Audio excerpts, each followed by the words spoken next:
नमस्कार, मेरा नाम कोमल बंसल है। सहायक आचार्य अर्थशास्त्र, डॉक्टर भीमराव अंबेडकर, राजकीय महाविद्यालय श्री गंगानगर। आज का हमारा विषय है reserve bank of India, Bharat का केंद्रीय बैंक। ये जो टॉपिक है रिजर्व बैंक ऑफ इंडिया, इसके बारे में हम पढ़ेंगे आज कि इसके कार्य क्या हैं, इसकी स्थापना कब हुई, मुख्यालय कहाँ है। ये टॉपिक अपने आप में बहुत महत्वपूर्ण है, क्योंकि यदि हम न्यूज़पेपर पढ़ते हैं तो हमें बहुत सारी टर्म्स जैसे repo rate, reverse repo rate, जब भी कोई इकोनॉमिक्स से रिलेटेड बात करते हैं, monetary policy committee, money supply बढ़ रही है, कम हो रही है, मौद्रिक नीति, सब जो चीज़ें हैं ये रिज़र्व बैंक ऑफ इंडिया से संबंधित है। अगर हम इसे अच्छे से पढ़ेंगे तो हमें बहुत सारी चीज़ें इकोनॉमिक्स के बारे में, जो वास्तविक इकोनॉमिक्स है, वो समझने को मिलेगी। आज की इस वीडियो में हम बात करेंगे रिजर्व बैंक ऑफ इंडिया है क्या, सिद्धांत क्या है और इसके कार्य क्या है। नेक्स्ट वीडियो में हम साख नियंत्रण के बारे में पढ़ेंगे।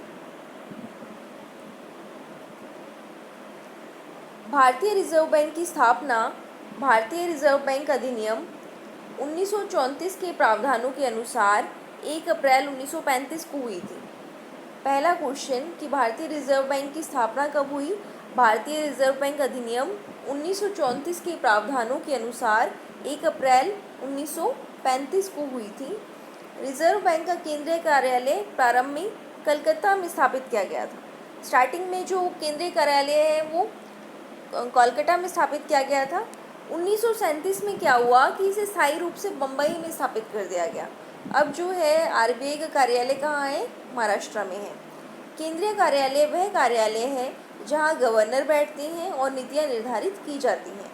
यद्यपि ब्रिटिश राज के दौरान प्रारंभ में यह निजी स्वामित्व वाला बैंक हुआ करता था। जब ब्रिटिश काल था तो ये जो बैंक था ये निजी स्वामित्व वाला था स्टार्टिंग में, मतलब प्राइवेट बैंक था। परंतु स्वतंत्र भारत में जब भारत इंडिपेंडेंट हुआ तो 1 जनवरी 1949 में इसका राष्ट्रीयकरण कर दिया गया। अब कई बार क्वेश्चन आता है कि रिजर्व बैंक का राष्ट्रीयकरण कब किया गया। 1 जनवरी 1949। और रिजर्व बैंक की स्थापना कब हुई, 1934 में। स्थापना 1934 में हुई और राष्ट्रीयकरण किया 1949 में। उसके बाद से इस पर भारत सरकार का संपूर्ण स्वामित्व है। अब ये भारत का जो है केंद्रीय बैंक है। कौन, रिजर्व बैंक ऑफ इंडिया। केंद्रीय बैंक क्या है। केंद्रीय बैंक देश के सभी बैंकों का सरताज। केंद्रीय बैंक जो है वो देश के सभी बैंकों का सरताज है। बैंकर्स बैंक है, मित्र है, दार्शनिक है, दर्शन प्रदान करता है एवं मार्गदर्शक है। किसी भी बैंक को कोई भी प्रॉब्लम हो, एडवाइजरी कौन जारी करेगा, केंद्रीय बैंक जारी करेगा। मार्गदर्शक ही नहीं वरन देश की मौद्रिक व्यवस्था का नियंत्रक और नियमन भी करता है। जो हमारे देश की मॉनेटरी पॉलिसी है, मॉनेटरी पॉलिसी का करता रहता कौन है, देश का केंद्रीय बैंक। मुद्रा की पूर्ति को, मुद्रास्फीति को कंट्रोल करने का कार्य किसके पास है, देश के केंद्रीय बैंक के पास। देश की अर्थव्यवस्था का सुचारू रूप से संचालन करने, बैंकिंग तथा मौद्रिक व्यवस्था को संगठित व सुरक्षित रखने में केंद्रीय बैंक की महत्वपूर्ण भूमिका होती है। जो बैंकिंग प्रणाली है हमारी, जो मौद्रिक व्यवस्था है, उसको संगठित और सुव्यवस्थित रखने में किसकी इम्पोर्टेंट भूमिका है, हमारे केंद्रीय बैंक की। अब नेक्स्ट है कि प्रिंसिपल्स क्या है सेंट्रल बैंक के, केंद्रीय बैंक के सिद्धांत। केंद्रीय बैंक के सिद्धांत कौन कौन सी हैं। पहला है राष्ट्रीय हित की भावना। तो केंद्रीय बैंक का उद्देश्य है अपने आर्थिक लाभ को अधिकतम करना नहीं होता। जो हमारा सेंट्रल बैंक है वो ये नहीं चाहता कि हमारा जो इकोनॉमिक प्रॉफिट है वो मैक्सिमम हो। वो चाहता है कि लोकहित या समूची समाज का आर्थिक कल्याण क्या हो, जो पूरी कंट्री है उसका क्या हो, कल्याण हो, पूरी कंट्री का कल्याण हो। जैसे प्राइवेट बैंक होते हैं उनको क्या होता है कि हमारी बैलेंस शीट सही रहे, लेकिन जो केंद्रीय बैंक है उनको क्या है कि पूरी देश का कल्याण हो। नेक्स्ट है मौद्रिक व वित्तीय स्थायित्व। केंद्रीय बैंक का कार्य है जो जिस सिद्धांत पर कार्य करता है दूसरे वाले पर, वो है कि चलन मुद्रा और साख मुद्रा, जो चलन मुद्रा है और जो साख मुद्रा है, उसको इस प्रकार नियंत्रण और नियमन करना कि अर्थव्यवस्था में मौद्रिक तथा वित्तीय स्थायित्व बना रहे। थर्ड है ये राजनीतिक प्रभावों से मुक्त होता है, इंडिविजुअल डिसीजन होता है इसका। हालांकि अब जो डिसीजन लिया जाता है मॉनेटरी पॉलिसी कमेटी बनी है, जिसमें कुछ मेंबर्स जो है उसमें गवर्नमेंट का इंटरफेरेंस भी होता है, लेकिन फिर भी मोस्टली जो जैसे 51 और 49 का ही रेशियो है, 51% जो डिसीजन है वो केंद्रीय बैंक ही लेगा। इनडायरेक्ट इम्पैक्ट पड़ता है, डायरेक्टली गवर्नर का ही डिसीजन होता है। फोर्थ है साख निर्माण का आधार। केंद्रीय बैंक के कार्य इस सिद्धांत से संचालित होते हैं कि देश में आवश्यकता अनुसार साख का निर्माण संभव हो। ये जो साख निर्माण का आधार है या साख नियंत्रण है, इसकी एक अलग सी वीडियो बनाएंगे और बहुत अच्छे से पढ़ेंगे कि साख नियंत्रण के लिए केंद्रीय बैंक क्या क्या करता है। इसका बहुत इम्पॉर्टेंट कार्य है साख नियंत्रण करना। तो ये 4 सिद्धांत थे केंद्रीय बैंक की। पहला, राष्ट्रीय हित की भावना। दूसरा, मौद्रिक एवं वित्तीय स्थायित्व। तीसरा, राजनीतिक प्रभावों से मुक्त। और चौथा, साख निर्माण का आधार।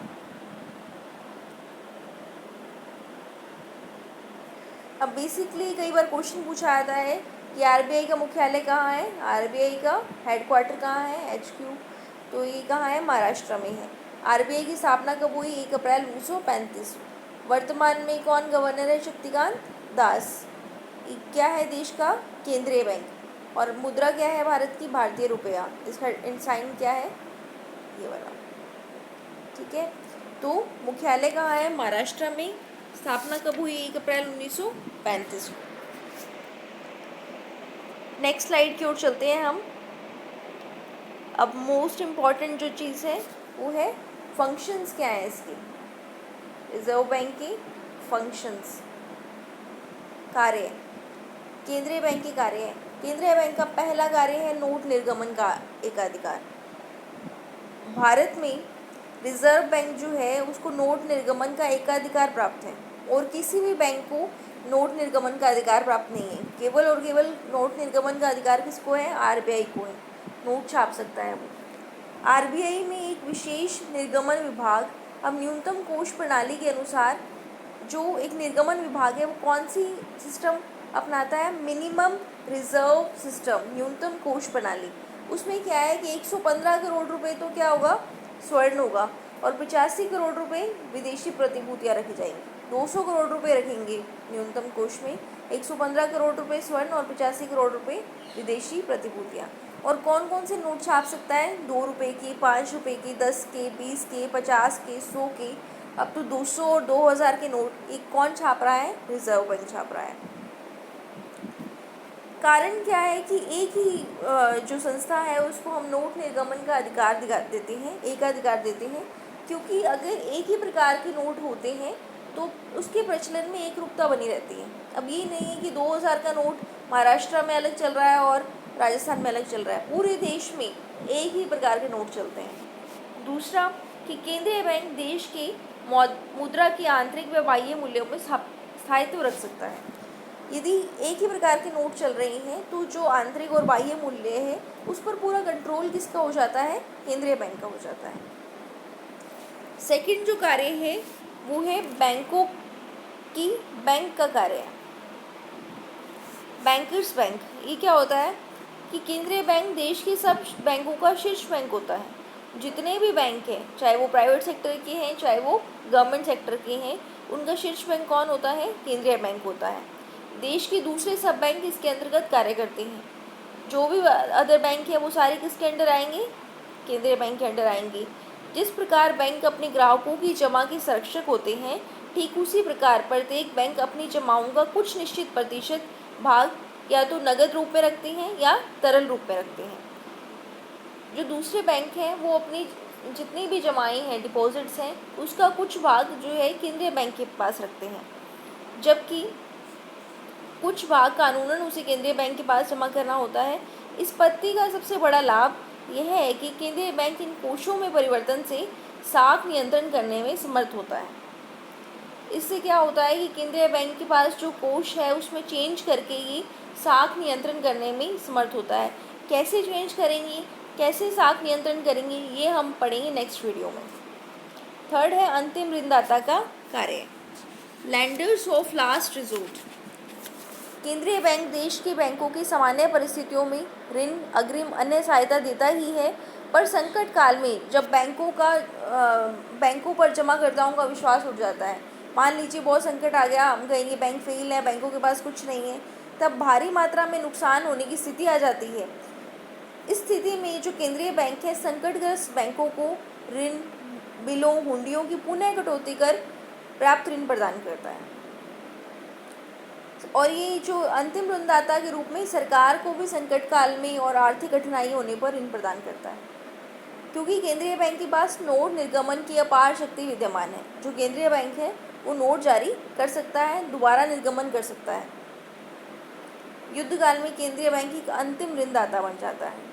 तो इस पॉइंट का क्या मतलब है? अंतिम, ये यहाँ पर है अंतिम ऋणदाता का क्या मतलब है कि जब देश में संकट काल आ जाए तो बैंकों को ज़रूरत हो या फिर सरकार की ज़रूरत हो, अंतिम लास्ट रिजोर्ट के रूप में कौन काम करेगा? केंद्रीय बैंक काम करेगा। ये लास्ट में क्या करता है? सबको लोन प्रोवाइड कर सकता है, क्योंकि इसके पास कौन सा एकाधिकार है? नोट निर्गमन का एकाधिकार है, नोट छापने का एकाधिकार है। फोर्थ है साख का नियंत्रण। ये बहुत इंपॉर्टेंट पॉइंट है जिसका डिस्कशन हम नेक्स्ट वीडियो में करेंगे। केंद्रीय बैंक का प्रमुख कार्य साख का नियंत्रण है। केंद्रीय बैंक देश की मौद्रिक नीति के क्रियान्वयन के लिए उत्तरदायी माना जाता है। मैंने एक पहले भी वीडियो बनाई थी जिसमें कहा था कि फिजिकल पॉलिसी जो है वो गवर्नमेंट के द्वारा बनाई जाती है, और मॉनेटरी पॉलिसी का जो उत्तरदायी कारण है वो क्या है? केंद्रीय बैंक है। साख नियंत्रण का उद्देश्य है देश में विनिमय दर में स्थिरता, मूल्य स्तर में सापेक्षिक स्थायित्व, पूर्ण रोजगार की व्यवस्था के साथ साथ आर्थिक विकास का मार्ग प्रशस्त करना है। साख नियंत्रण का क्या ऑब्जेक्टिव होता है? कि पूर्ण रोजगार मिले, विनिमय दर में स्थिरता पैदा हो। तो ये क्या है? इसके लिए कौन हेल्प करेगा? केंद्रीय बैंक हेल्प करेगा। ये चारों उद्देश्य एक दूसरे से इस प्रकार संबंध है कि उनमें कभी कभी एक उद्देश्य की पूर्ति में अन्य उद्देश्यों की प्राप्ति में संकट पैदा हो जाता है। नेक्स्ट कार्य है सरकारी बैंकर, एजेंट एवं सलाहकार। अब केंद्रीय बैंक जो है कैसे बैंकर के रूप में काम करता है, एजेंट के रूप में काम करता है और एडवाइज़र के रूप में काम करता है, हम देखते हैं। सरकारी बैंकर के रूप में केंद्रीय बैंक सरकार के विभिन्न विभागों, संस्थाओं की आय जमा करता है। सरकार की जितने भी विभाग हैं उसकी जो इनकम है वो डिपॉजिट कहाँ होती है? केंद्रीय बैंक में। उसमें से क्या चुकाती है? सरकारी खर्चे को चुकाया जाता है।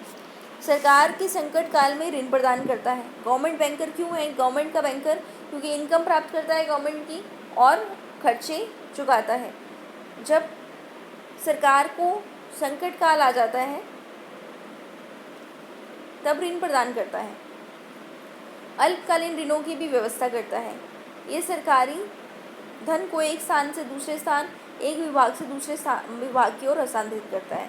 इसलिए क्या है? ये गवर्नमेंट बैंकर है, क्योंकि सरकार के जितने विभाग हैं उससे आय प्राप्त करता है, खर्चों का भुगतान करता है, अल्पकालीन दीर्घकालीन ऋण प्रदान करता है, धन को एक स्थान से दूसरे स्थान पर हस्तांतरण करता है। कौन? केंद्रीय बैंक। इसलिए क्या कहते हैं इसको? गवर्नमेंट का क्या है? बैंकर है। अब नेक्स्ट है एजेंट के रूप में कैसे काम करेगा? केंद्रीय बैंक सरकार के एजेंट के रूप में सार्वजनिक ऋणों का भुगतान प्राप्त करता है। जितने भी ऋण मिल रहे हैं उसका भुगतान प्राप्त करेगा। ब्याज और मूलधन का भुगतान प्राप्त करता है। सरकार की प्रतिभूतियां बेचता है, खरीदने की सहायता करता है। गवर्नमेंट की जो सिक्योरिटीज़ है वो सेल करने का काम कौन करता है? केंद्रीय बैंक करता है। सरकार की ओर से करों का धन जमा करता है, मतलब एजेंट है।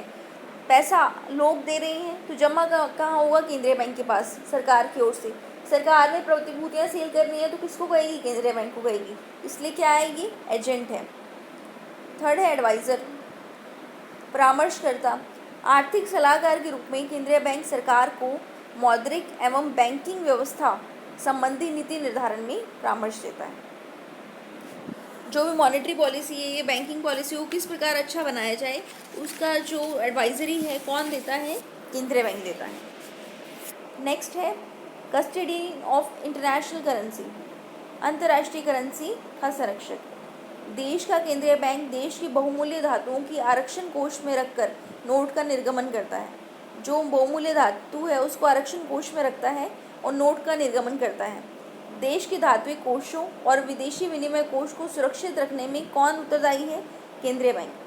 केंद्रीय बैंक इन कोषों को अपने पास सुरक्षित रखता है और भुगतान संतुलन की स्थिति को मेंटेन रखने का प्रयास करता है। ये जितने भी इंटरनेशनल करेंसी है ये अपने पास सुरक्षित रखता है और बैलेंस ऑफ पेमेंट को कंट्रोल करने का प्रयास करता है। कौन? केंद्रीय बैंक। नेक्स्ट है खातों का समाशोधन एवं स्थानांतरण। विभिन्न बैंकों के पारस्परिक भुगतानों का निपटारा केंद्रीय बैंक जितनी सुगमता और कुशलता से कर सकता है उतना कोई भी संस्था नहीं कर सकती। बहुत सारे बैंकों का जो भुगतानों का निपटारा है उसका काम कौन करता है? केंद्रीय बैंक करता है, क्योंकि केंद्रीय बैंक को ये पता होता है कि किस बैंक में कितने खाते हैं और किस प्रकार से भुगतान किया जा सकता है। इस प्रकार जो केंद्रीय बैंक है वो खातों की समाशोधन व स्थानांतरण का कार्य करता है। समाशोधन की जो पद्धति है इसका प्रारंभ हुआ था 1854 में, 1854। ये थे केंद्रीय बैंक के कार्य।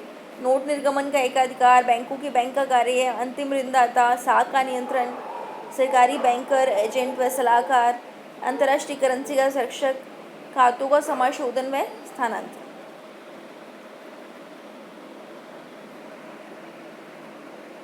धन्यवाद।